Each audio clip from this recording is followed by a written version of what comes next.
-10। ये हमारा Rutherford model. Rutherford ने न्यूक्लियस की खोज करी थी और रदरफोर्ड को अभी पता नहीं है कि ये न्यूक्लियस है।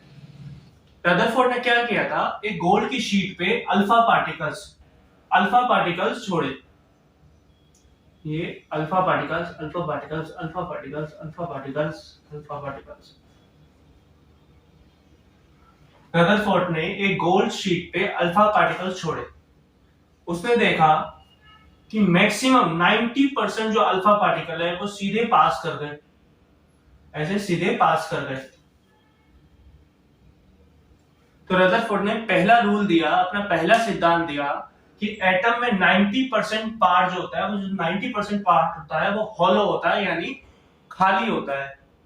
ये रदरफोर्ड का फर्स्ट रूल था। रदरफोर्ड ने देखा कुछ अल्फा पार्टिकल्स बैंड हो रहे हैं, ऐसे बैंड हो रहे हैं। उसने देखा यहाँ पे कुछ ना कुछ तो है। तो ये नहीं पता था कि न्यूक्लियस है, लेकिन इसने देखा कि यहाँ कुछ ना कुछ तो है। तो उसने डायरेक्ट यहां से बीच में अल्फा पार्टिकल्स की रेस दी, तो वो मुड़ के वापस आ गई। उसका ये डाउट कंफर्म हो गया कि यहाँ पे कुछ ना कुछ तो है और वो पॉजिटिवली चार्ज है। पॉजिटिवली चार्ज का कैसा पता लगा कि अल्फा पार्टिकल भी खुद पॉजिटिवली चार्ज होते हैं। अल्फा पार्टिकल पॉजिटिवली चार्ज होते हैं, और आपको ये तो पता ही होगा कि पॉजिटिव एक दूसरे से टकराता है तो रेपेल करता है, मतलब एक दूसरे से विपरीत दिशा में वो जाता है। तो उसको पता चल गया कि ये कुछ ना कुछ तो जो है ये पॉजिटिवली चार्ज है, और अल्फा पार्टिकल उसने भेजा तो रिपेल होके वापस आ गया।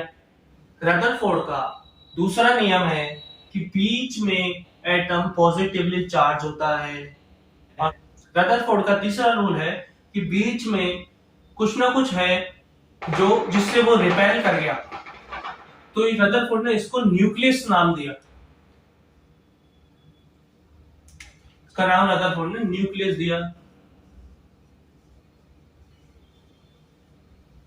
फिर आगे कुछ समय बाद गोल्डस्टीन आया। उसने न्यूक्लियस को ब्रेक किया, न्यूक्लियस में से कुछ निकाला। गोल्डस्टीन ने न्यूक्लियस में से कुछ निकाला और रदरफोर्ड को दिखाया है क्या ये है कि न्यूक्लियस। रदरफोर्ड ने कहा नहीं, ये तो न्यूक्लियस नहीं है, ये क्या है। गोल्डस्टीन ने उसका नाम दिया प्रोटॉन।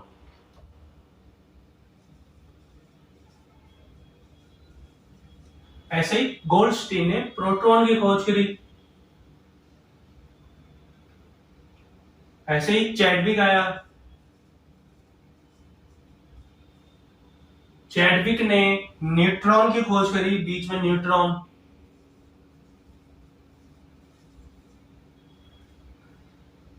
जब ये खोज हो गई तब जे थॉमसन ने देखा कि इनके चारों तरफ कुछ ना कुछ सर्कुलर पाथ में घूमता है। इनके चारों तरफ कुछ ना कुछ सर्कुलर पाथ में घूमता है। जे थॉमसन ने ये न्यूट्रॉन और प्रोटॉन से खोज करने से पहले ही खोज लिया था इलेक्ट्रॉन। जे थॉमसन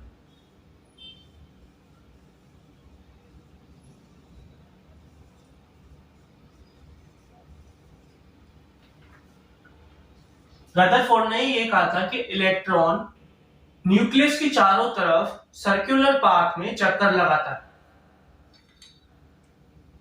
क्योंकि इलेक्ट्रॉन नेगेटिवली चार्ज होता है और ये न्यूक्लियस पॉजिटिवली चार्ज होता है। आइए हम देखते हैं बोरबरी मॉडल। एक साइंटिस्ट थे मैक्सवेल ने रदरफोर्ड के मॉडल को सरासर नकार दिया।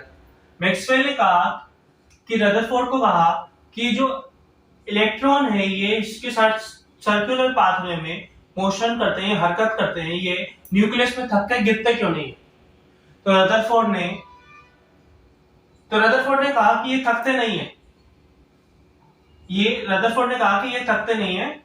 रदरफोर्ड ने कहा कि ये थकते नहीं है, इलेक्ट्रॉन थकते नहीं है, लेकिन इसका कोई भी प्रूफ नहीं दे पाया। प्रूफ दिया बोरबरी मॉडल ने। बोरबरी ने कहा कि ये इलेक्ट्रॉन थकते नहीं है। क्यों? क्योंकि ये इलेक्ट्रॉन नेगेटिवली चार्ज होते हैं और ये प्रोटॉन पॉजिटिवली चार्ज होता है।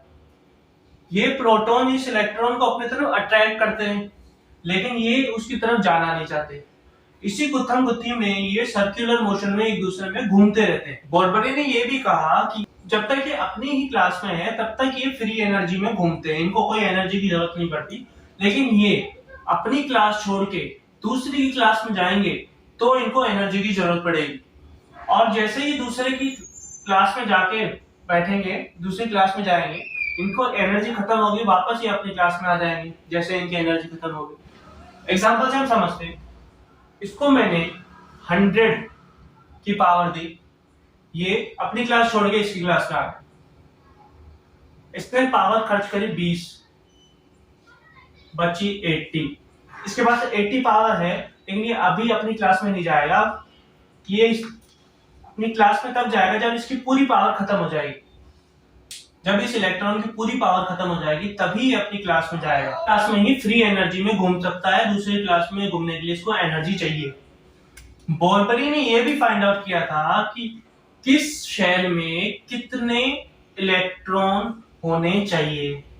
बोरबरी ने माइक्रोस्कोप से जूम करके देखा था कि किस एटम में, किस शेल में कितने इलेक्ट्रॉन होने सफिशिएंट है।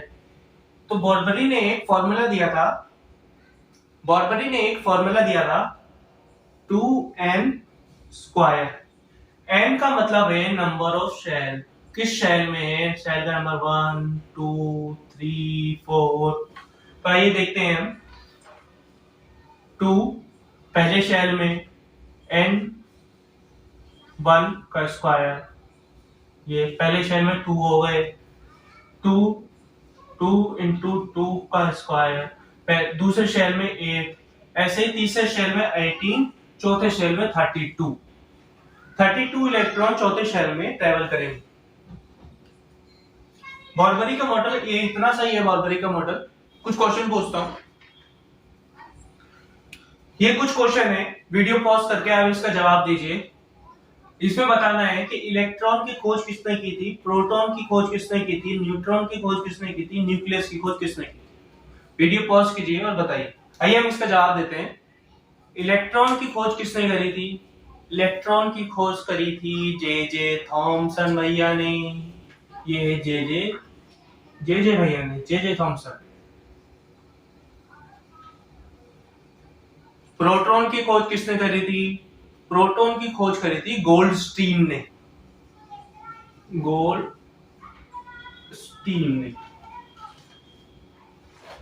न्यूट्रॉन की खोज किसने करी थी? न्यूट्रॉन की खोज करी थी चैडविक ने। न्यूक्लियस की खोज सबको पता है, रदरफोर्ड ने।